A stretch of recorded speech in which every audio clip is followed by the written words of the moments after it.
Друзья, приветствую всех, а мы продолжаем подготовку к праздникам, к Рождеству и Новому году, поэтому сегодня я подготовила для вас подборку простых и вкусных рецептов закусок для праздничного стола. Все они вкусные и не банальные, надеюсь, что вам понравится, поэтому давайте начинать. Для первого рецепта нам понадобится шпинат. У меня свежий, 50 грамм, можно также взять замороженный. Если свежий, его заливаем кипятком и оставляем на пару минут. Затем достаем его из горячей воды и даем лишней жидкости стечь. Если у вас замороженный, просто размораживаем и все. Далее добавляем одно яйцо. Добавляем 150 мл молока, немного соли, немного сахара, буквально по пол чайной ложки, 1 столовую ложку масла и 50 грамм муки. Теперь перебиваем это все блендером до однородности.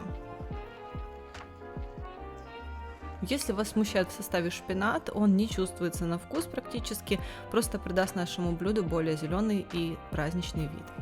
Смазываем слегка сковородку маслом и обжариваем как обычные блинчики.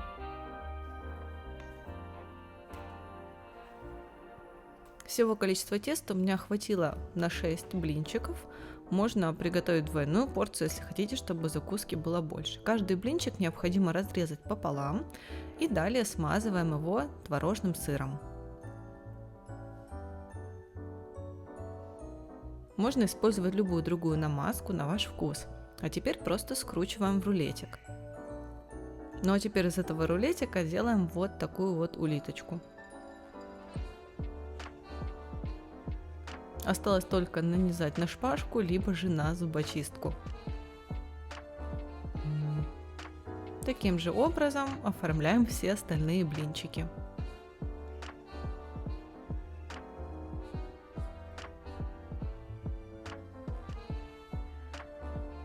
Сверху их лучше, конечно же, чем-то украсить. Я использую обычный сливочный сыр для суши, просто выдавливаю его через кондитерский мешок с насадкой. И немножко добавила икры для украшения. Для следующей закуски нам заранее надо сварить куриное филе. Заливаем его водой, добавляем немного соли и ставим вариться примерно на 30 минут. Готовое филе достаем из кастрюли и даем ему остыть до комнатной температуры. Тем временем займемся остальными ингредиентами. Возьмем одну луковицу и мелко ее нарежем.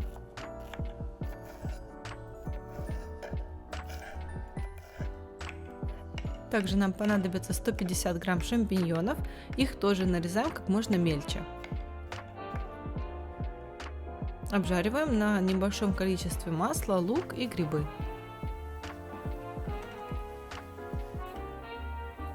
Готовим их до полной готовности и затем добавляем сюда 50 мл сливок, у меня 15% жирности.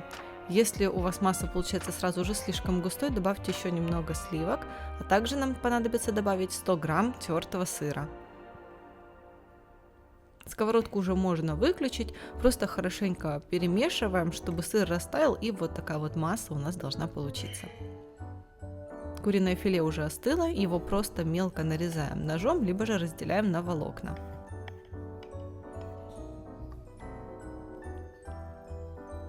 Ну а теперь курочку добавляем к сырно-грибной смеси и сразу же перемешиваем. Курица, грибы и сыр отлично сочетаются вместе, и эту массу можно использовать как начинку для множества закусок, например, для блинчиков, но я сейчас хочу показать вам более необычный вариант. Для него нам понадобится круглый лаваш небольшого диаметра, разрезаем его пополам и из каждого кусочка формируем вот такой вот конус. Фиксируем зубочисткой и делаем все то же самое с остальными кусочками лаваша. Я в этот раз сделала 6 штучек. Теперь ставим их в форму для выпекания вот таким образом. Отправляем в разогретую до 180 градусов духовку минут на 10. Лаваш подсушится и теперь будет хорошо держать форму. Теперь можно наполнить их начинкой. Но главное, не забудьте достать зубочистку. Добавляем в конце немного рубленой зелени, у меня это укроп, и для вкуса, и для красоты. И вот такие сразу две закуски у нас уже готовы, мы переходим к следующей. Для нее нам понадобится 2 вареных куриных яйца, заливаю их водой, добавляю немного соли и варю 10 минут после закипания. Также подготавливаю заранее измельченные орешки. Очень удобно это делать с помощью комбайна. Орешки, кстати, могут быть любые на ваш вкус. Уже готовые и остывшие яйца очищаю от шкарлупы и отправляю в чашу измельчителя. Туда же добавляю 100 грамм обычного твердого сыра, нарезанного кубиками. Сюда же пару зубчиков чеснока и 2 большие столовые ложки сливочного сыра. Перемешиваем до получения однородности. Можно добавить сюда зелень, но я предпочитаю добавлять ее потом. Сначала скатываем шарики и обваливаем в рубленых орешках, либо же в зелени, как я уже сказала. И еще один вариант обвалки я попробовала в этом году, и он очень нам понравился. Это измельченные сушеные томаты. Отлично сочетаются с остальными ингредиентами. Такая закуска всегда пользуется популярностью на праздничном столе, так как эти шарики можно намазать на тосты. Для следующей закуски нам понадобится рисовая бумага. Я буду использовать вьетнамскую, она, как мне кажется, лучшего качества. Ее необходимо разделить на четверти. Можно это сделать ножницами, либо же просто разломать на части. Разогреваем масло в сковородке и отправляем кусочек рисовой бумаги. Она сразу же скрутится вот такую вот интересную конструкцию. Достаем ее и все. Так делаем с остальными кусочками. Все нужно делать быстро, это не ускоренное видео, буквально пару секунд и готово. Иначе начнет подгорать. Каждый кусочек, конечно, будет не похож на другой, но в этом и есть необычность этого блюда. Получаются у нас вот такие вот ракушечки, и теперь давайте приготовим начинку для них. Я возьму для этого 1 авокадо, достаю его мякоть. Можно, впрочем, использовать любой салат как начинку для этой закуски. К авокадо добавляю сливочный сыр, немного соли и переминаю вилочкой вместе. Теперь добавлю сюда мелко-мелко нарезанный огурчик.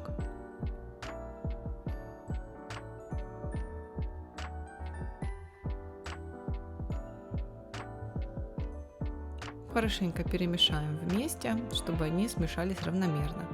И теперь этой массой наполняем наши ракушечки.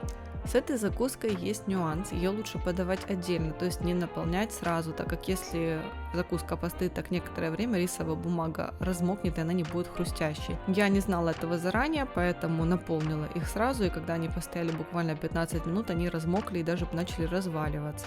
Кстати, в конце, да, я добавила еще креветки. Вы имеете это в виду и лучше отдельно подавайте ракушки и отдельно намазку, и тогда все будет отлично. Ну а следующая закуска уже похожа на ту, что я показывала вам в видео с меню на Новый год, но все-таки отличается, поэтому не пропускайте, продолжайте смотреть. Нам понадобится багет, который мы нарезали ломтиками, и сыр бри, либо же камамбер, который мы тоже тоненько нарезаем и выкладываем на каждый ломтик хлеба. Теперь нам необходимо будет отправить их в духовку, разогретую до 200 градусов, буквально минут на 7-10. Не сильно долго, надо, чтобы просто сыр расплавился, а хлеб совсем слегка подсушился. Тем временем подготовим грушу, ее нарезаем тонкими слайсами и будем сейчас ее карамелизовать, как тоже мы уже делали в предыдущем видео, но для салата. Разогреваем сковородку, на нее немного сливочного масла, 1 чайную ложку сахара и обжариваем грушу с обеих сторон до карамельной корочки. Вместо груши, кстати, можно использовать яблоки. Ну а теперь, когда уже и сыр у нас подплавился, сверху просто выкладываем грушу и теперь добавим еще немножко ингредиентов, чтобы наши брускеты были еще более изысканными. У меня это клюквенный соус, а также сверху я добавила немножко сыра с плесенью и рубленых орешков, что у меня остались после закусок шариков. Друзья, ну а на сегодня это все. Я надеюсь, что видео вам понравилось, было для вас интересным и полезным. Если это так, буду ждать ваши лайки и комментарии внизу. Ну а с вами была Оля, до встречи в следующих видео.